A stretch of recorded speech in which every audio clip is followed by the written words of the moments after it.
नमस्कार दोस्तों, जय हिंद, वंदे मातरम। आप सभी का स्वागत अभिनंदन है टीटी फैमिली शिक्षकों के परिवार जायसवाल कोचिंग सेंटर पर, पावर्ड बाई शिक्षा ही प्रकाश है। आज की क्लास में हम बात करने वाले हैं आपके एमपी टेट की क्लास की बात करेंगे।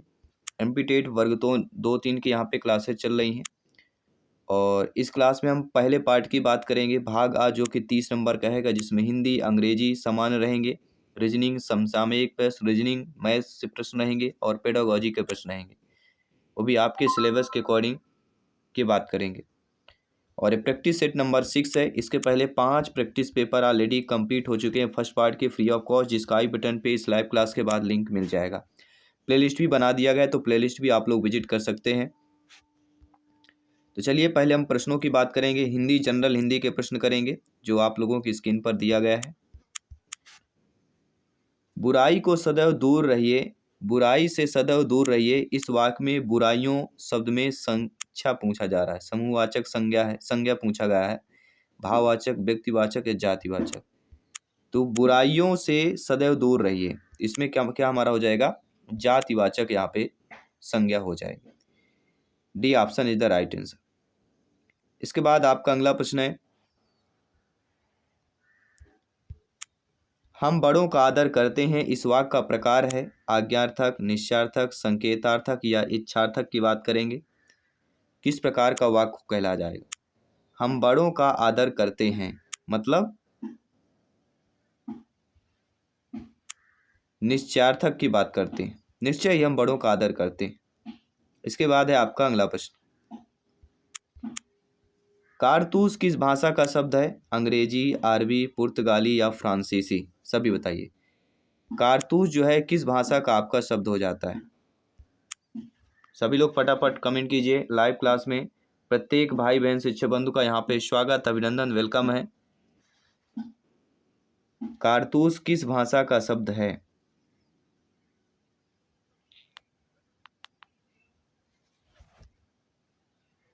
तो हम बात करेंगे फ्रांसीसी इज द राइट आंसर। फ्रांसीसी या फ्रेंच की बात करते हैं। निम्नलिखित में से कौन सा शब्द सदैव एक वचन में प्रयुक्त होता है? जनता, आंख, आंसू, बाल?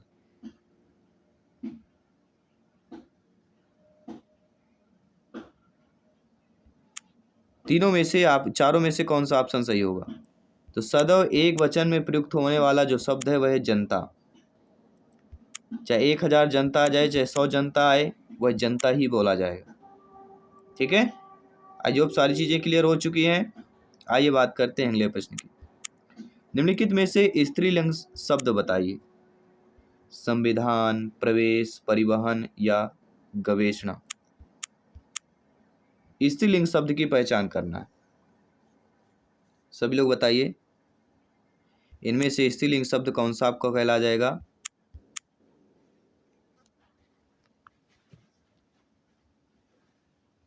गणवेषणा। गणवेषणा शब्द है स्त्रीलिंग शब्द हो जाएगा। इसके बाद अगला प्रश्न है, वह इतना कमजोर है कि चल भी नहीं सकता में कि चल भी नहीं सकता विशेषण उपवाक है, संज्ञा उपवाक है, क्रिया विशेषण उपवाक है या सरल उपवाक? वह इतना कमजोर है कि चल भी नहीं सकता, तो कि चल भी नहीं सकता उपवाक है। उपवाक पूछा जा रहा है, ध्यानपूर्वक समझिएगा। तो उपवाक में हमारा जो सही होगा क्रिया विशेषण उपवाक हो जाएगा। ठीक है, नो डाउट सारी चीजें क्लियर हो गई हैं। आइए बात करते हैं अगले प्रश्न की तरफ चलते हैं। 22 नंबर क्वेश्चन स्क्रीन पर है। पवन शब्द में संधि बताना है, गुण संधि, व्यंजन संधि, अयादि संधि या वृद्धि संधि? सभी लोग बताइए, पवन शब्द में संधि कौन सी होगी?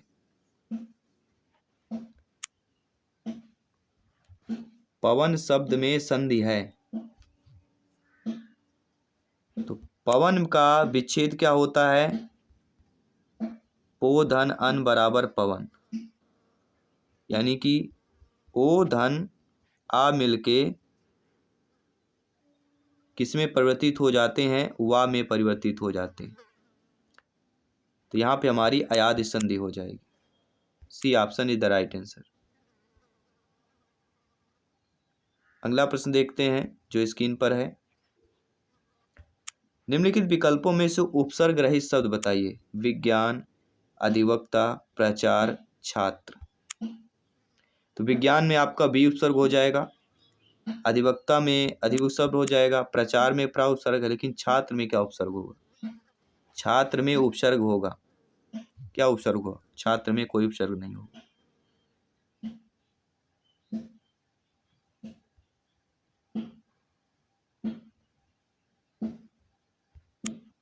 ठीक है।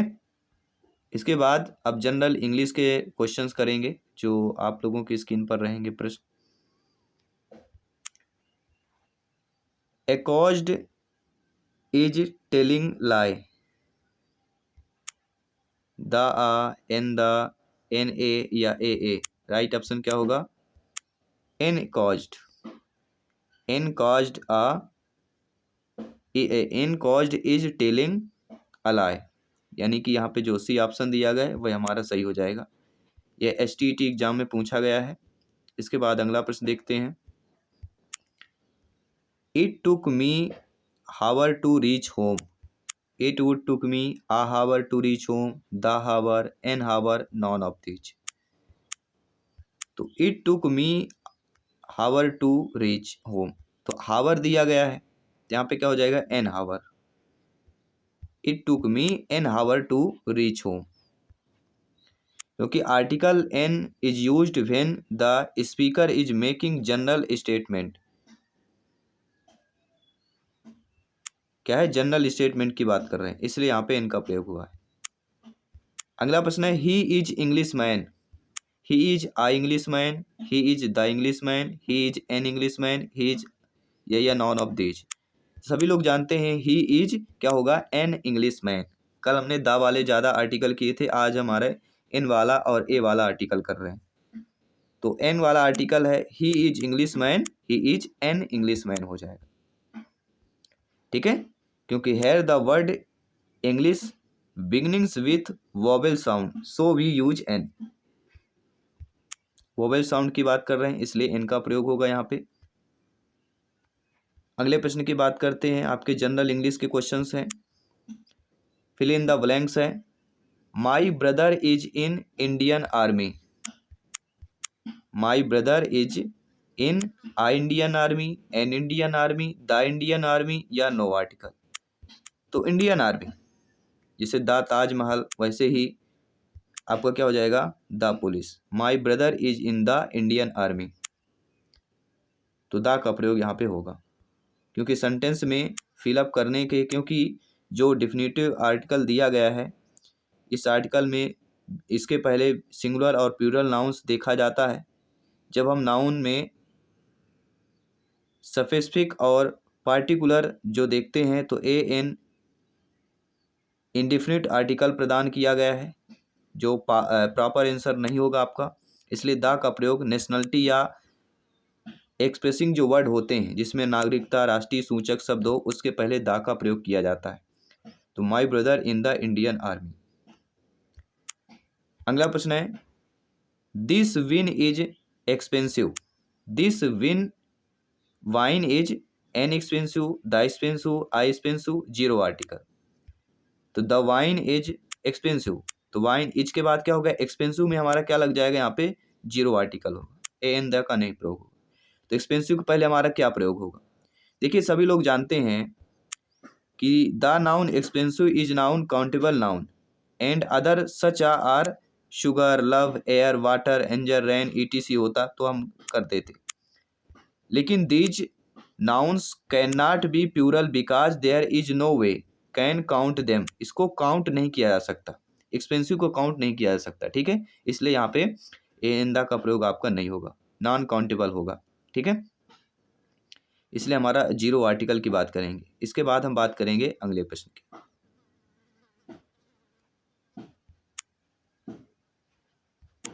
आई have hour and half for lunch. A the, an a, an a या ए हो जाएगा। सभी लोग बताइए कौन सा ऑप्शन सही हो जाएगा?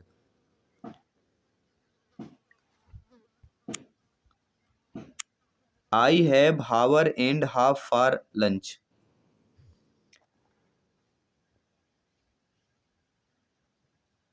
सभी लोग बताइए, एनसीईआरटी का बुक का क्वेश्चन है, ध्यान दीजिएगा।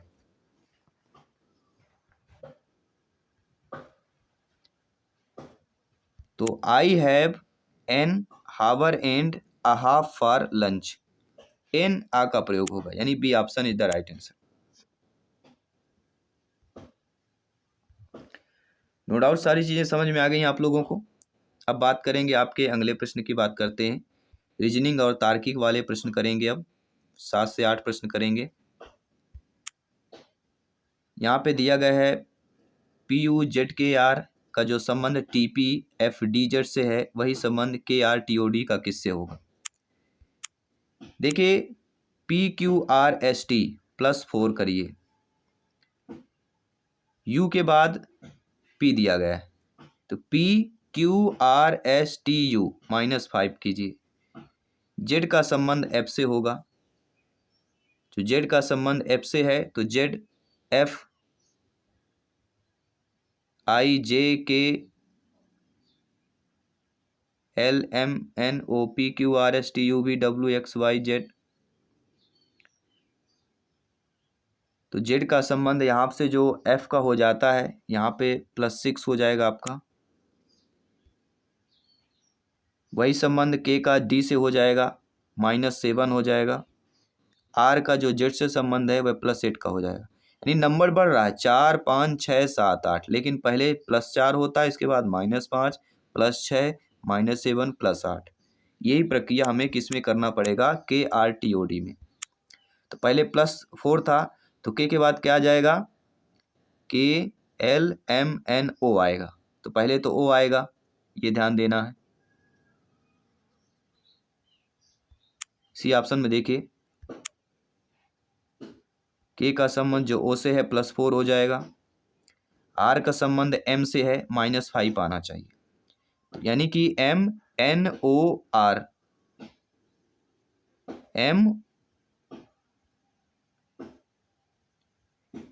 M N O P Q R क्या हो रहा है, -5। जेड का संबंध टी से है, तो टी का संबंध जो जेड से दिया गया है कितना हो जाएगा, T U V W X Y Z +6 हो जाएगा। इसके बाद -7 आएगा, अपने आप कर लीजिए। तो O और H -7 आएगा, इसके बाद +8 आएगा, तो L के बाद D किया गया है, तो D के बाद 8 बार गिनेंगे तो L आ जाएगा। ठीक है, E F G H I J K L। ठीक है, तो हमारा जो सी ऑप्शन दिया गया है वह हमारा सही हो जाएगा। इसके बाद देखेंगे अगले प्रश्न की। अगला प्रश्न और भी आपका इंटरेस्टेड दिया गया है।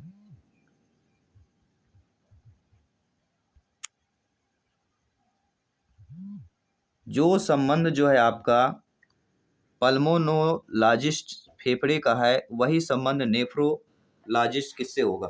यानी आपका यह साइंस से यह बनाया गया प्रश्न। तो पल्मोनोलॉजिस्ट का संबंध जो फेफड़ा से है, तो नेफ्रोलॉजिस्ट का संबंध किससे हो जाएगा, सभी लोग बताइए।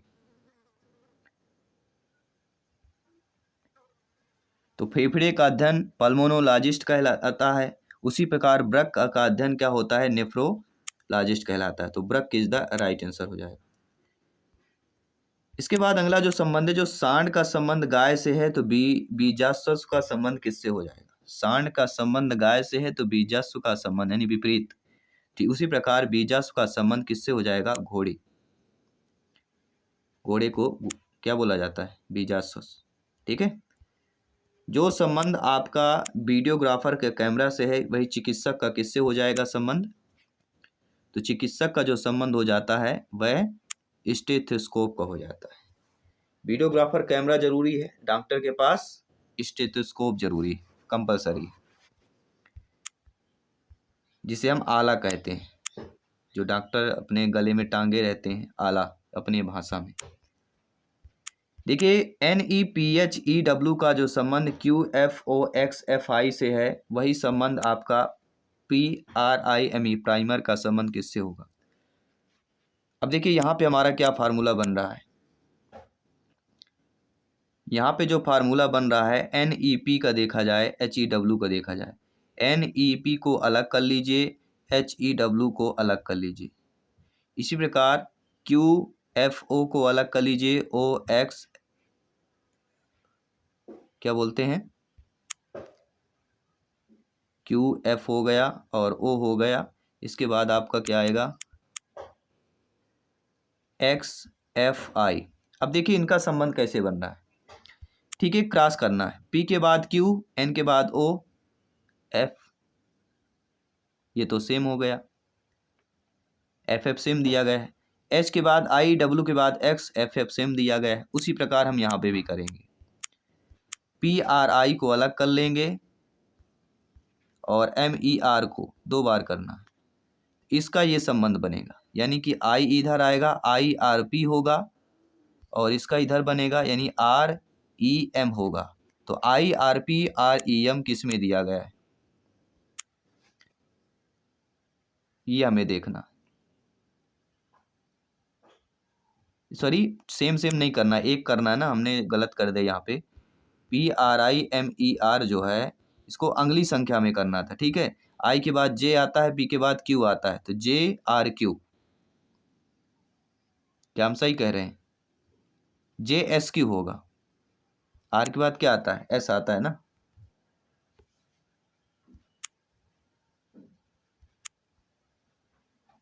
और यहाँ पर भी वही चीजें हो जाएंगी, SFN। तो हमारा जो C ऑप्शन दिया गया है JSQ SFN वाला सही हो जाएगा। तो पहले हमें फार्मूला यहाँ पे देखना पड़ता है क्या कैसे फिट होगा।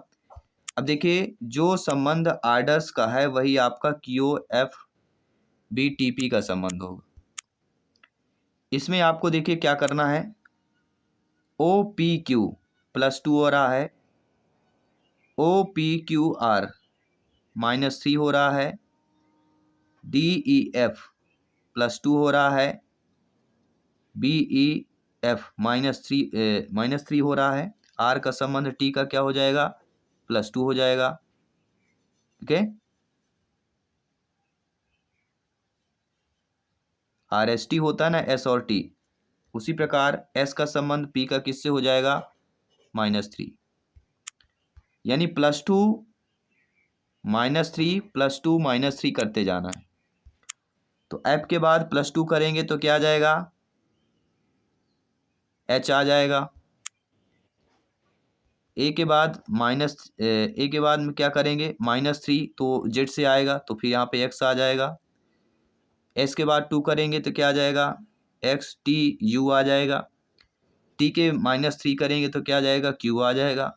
E के बाद 2 करेंगे तो ABCDEFG आ जाएगा। N का -3 करेंगे तो K आ जाएगा। तो HXUKGK किसमें दिया गया है, C option is the right answer. अब देखिएगा मैथमेटिक्स वाले अनुपात वाले रहेंगे जो वर्ग 1 में लगभग इसी प्रकार के पूछे भी गए थे। 9:87 का संबंध 12 है, समानुपाते 12 का संबंध क्या होगा, जो संबंध 8:74 का दिया गया। बहुत ही सिंपल सा प्रश्न होते हैं। देखिए क्या करना है, 9 का वर्ग क्या होता है, 9 का वर्ग 81 होता है। 81 में 6 जोड़ देते हैं तो हमारा 87 हो जाता है। इसी प्रकार 12 का वर्ग लिखिए, 12 का वर्ग क्या होता है, 144 होता है। 144 में 6 जोड़ेंगे तो 150 हो जाएगा। हो जाएगा कि नहीं हो जाएगा। इसी प्रकार आपका पहला ऑप्शन सही हो जाएगा। इसके बाद जो अगला प्रश्न करते रहे हैं एक और कर लेते हैं एडिशनल के तौर पर, उसी प्रकार का है। 11:1131 समानुपाते 20, 15:1375। इस प्रश्न को कैसे करेंगे, सिंपल सी बात है। 11 है तो 11 का वर्ग कर लीजिए। 11 का यहाँ पे क्यूब करना है, वर्ग नहीं करना, क्योंकि 13 31 बड़ी संख्या है। तो 11 का क्यूब आपका कितना होता है, 13 31 होता है। वही प्रकार आपको 20 का क्यूब कर लेना है, तो 20 का क्यूब कितना हो जाएगा, 8000 हो जाएगा। यहाँ पे हमारी संख्या क्वेश्चन मार्क में क्या आ जाएगी, 8000 आ जाएगी। तो बी ऑप्शन यहाँ पे सही हो जाएगा। ठीक है, सभी लोग आप लोग शिक्षावर्ती के नंबर 1 टीटी फैमिली से जुड़े हुए हैं। अब आइए बात करेंगे पेडागोजी के प्रश्न की। दो गिलासों में समान मात्रा में जल है, परंतु अनु सोचती है कि लंबे गिलास में छोटे और चौड़े गिलास से अधिक जल है। जीन पियाजे जी के अनुसार अनु की सोच का आधार क्या है? केंद्रीयता, क्रमबद्धता, संरक्षणता या परिपक्वता।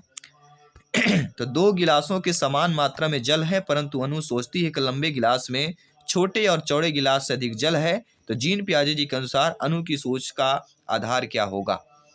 तो वह होगा केंद्रीयता।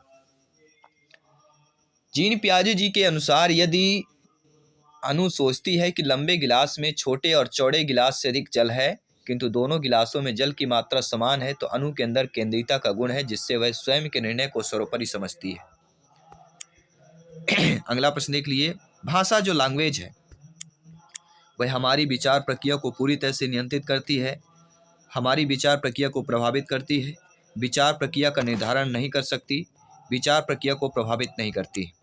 तो भाषा लैंग्वेज क्या होगा दोस्तों? भाषा जो लैंग्वेज होती है वह हमारी विचार प्रक्रिया को प्रभावित करती है, क्योंकि देखिए हम जो होते हैं अपने विचारों के एक दूसरे के प्रति अवगत करते हैं, और भाषा प्रत्येक व्यक्ति के विचार की प्रक्रिया को प्रभावित करती है।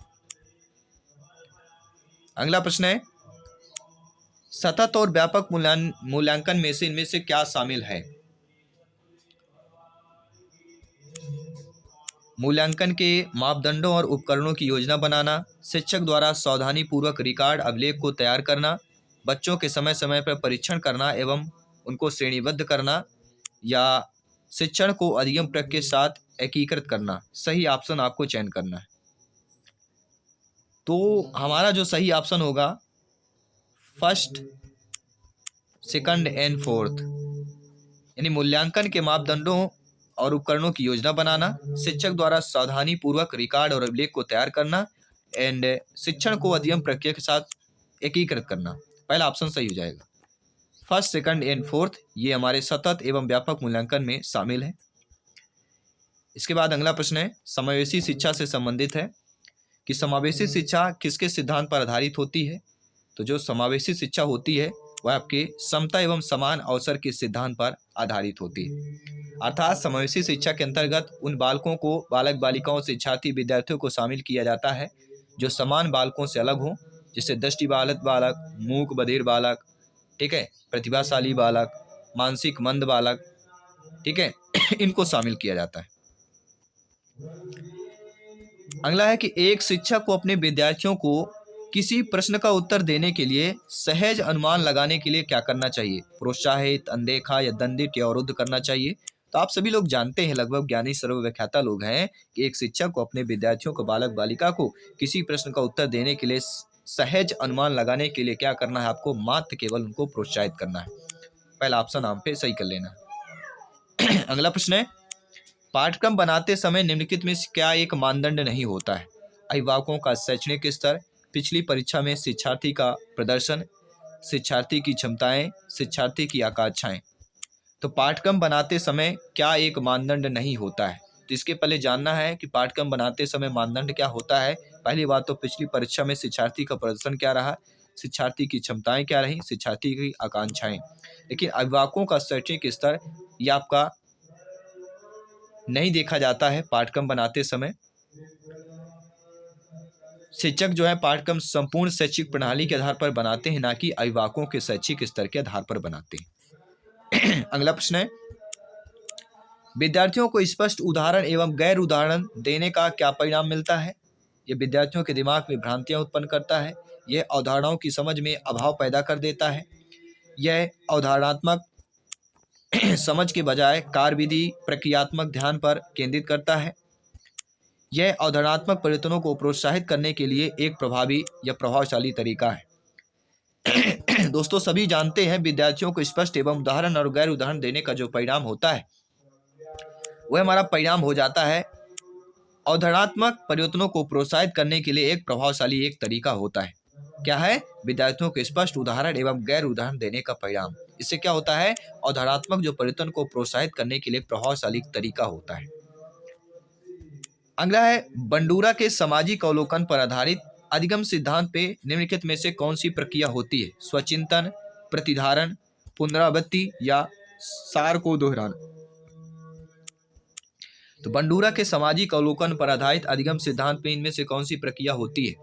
और वह प्रक्रिया हमारी कहलाती है प्रतिधारण। जी हाँ दोस्तों, बंडूरा के सामाजिक अवलोकन पर आधारित अधिगम सिद्धांत में जो है प्रतिधारण की प्रक्रिया होती है। भी ऑप्शन सही कर लीजिएगा। अगला प्रश्न है, अधिगमकर्ता का स्वनियमन का अर्थ क्या होता है? विद्यार्थी निकाय द्वारा बनाए गए नियम एवं विनिमय, विद्यार्थियों के व्यवहार के लिए विनियमों का निर्माण करना, स्वानुशासन एवं नियंत्रण, या अपने सीखने का स्वयं अन्वेषण करने की योग्यता। तो अधिगमकर्ता का स्वनियमन क्या अर्थ क्या होता है? अधिगमकर्ता के स्वनियमन का अर्थ होता है अपने सीखने का स्वयं अन्वेषण करने की योग्यता। डी ऑप्शन को सटीक आंसर सही कर लीजिएगा। अगला प्रश्न दिया गया है, राजेश गणित की समस्या को हल करने के लिए पूरी तरह से संघर्ष कर रहा है। उसका आंतरिक बल जो उसे समस्या से को पूरी तरह से हल करने के लिए विवश करता है किसके रूप में जाना जाता है? प्रेरक, व्यक्ति विशेषक, संवेग या प्रत्यक्षणा। तो राजेश गणित की समस्या को हल करने के लिए पूरी तरह से संघर्ष कर रहा है। उसका आंतरिक बल जो उस समस्या को पूरी तरह से हल करने के लिए विवश करता है किसके रूप में जाना जाता है? वह हमारा कहलाता प्रेरक। मोटिवेशन की बात कर रहे हैं। प्रेरक जो होता है जो आंतरिक बल देता है, जो किसी भी मनुष्य किसी भी व्यक्ति को समस्या को पूरी तरह हल करने के लिए विवश करता है। जब आंतरिक प्रेरणा आती है बस इसे अब करके ही रहना है, एमपीटेट क्रैक करना है, बिल्कुल करना है, ये आंतरिक प्रेरणा होती है और उस तक पहुंचने के लिए आपको बिल्कुल विवश कर देगा आपको। ये कहलाएगा प्रेरक। आपके अंदर प्रेरक उत्पन्न होना चाहिए, मोटिवेशन उत्पन्न होना चाहिए। और आप सभी जानते हैं मोरल मोटिवेशन हमारा एक चैनल भी है, ठीक है, यूट्यूब चैनल है मोरल मोटिवेशन। तो अगर आपने ज्वाइन नहीं किया होगा तो आफ्टर एग्जाम आप ज्वाइन भी कर सकते हैं। कुछ वहाँ पे अच्छी चीज़ें आती हैं जो सुनने को मिलती हैं, देखने को मिलती हैं, तो साथ साथ उससे भी अच्छी चीज़ें भी सुनते जाइए।